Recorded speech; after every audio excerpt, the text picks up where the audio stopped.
Hey everyone, welcome to segment 9 of Pilates P's and Q's. I hope you have been finding space in our Pilates Shapes My Practice to find solace, some helpful tips to explore your own creativity, reflect and experiment with alternative perspectives that you may have never considered, and most definitely to embrace Pilates in a different light. This week is Swan. And unless you have a background in dance, gymnastics, or other high performance sport, you may find this exercise to be one of the most challenging. Even with my background as a former dancer, this exercise plays on all of my worst limitations: hip extension and thoracic extension. And with that comes a natural fear of looking absolutely ridiculous while trying to execute a swan dive. So while I spent many years enjoying this exercise with modified placements, my favorite in particular is the Bosu, which I still use with clients. It hasn't been until recently, since addressing my joint weaknesses and mobility with specificity, that I can approach this fairly advanced exercise with a bit more confidence. So what am I talking about? Well, much like life, when things need to work seamlessly together, all the individual pieces must be functioning at their best before they play well together. We need to create the appropriate amount of space and range needed. Then we need to strengthen the ability to access and control these ranges that we've created.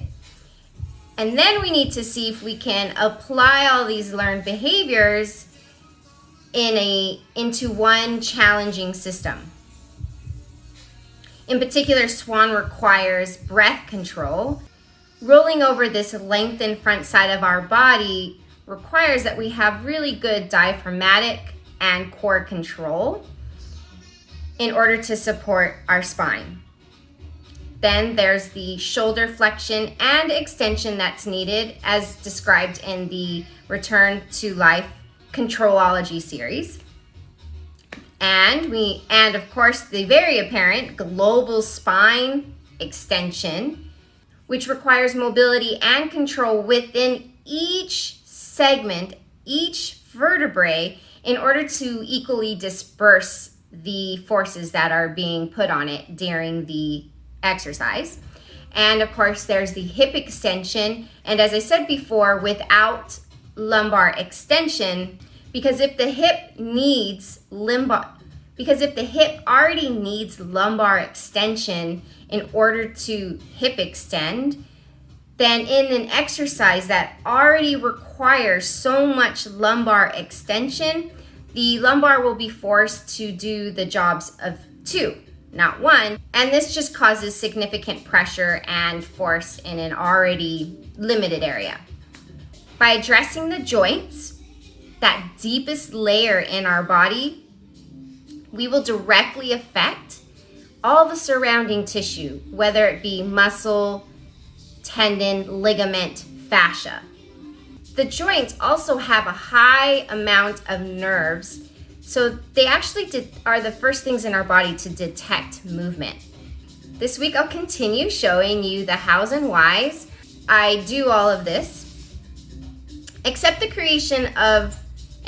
creating more ranges. This part of the functional range conditioning system is actually quite entailed, and it has many exceptional and very particular aspects that really should just be addressed individually. But it's also the hardest and most rewarding part, other than swan diving better. Thank you for watching, and see you next time. Bye.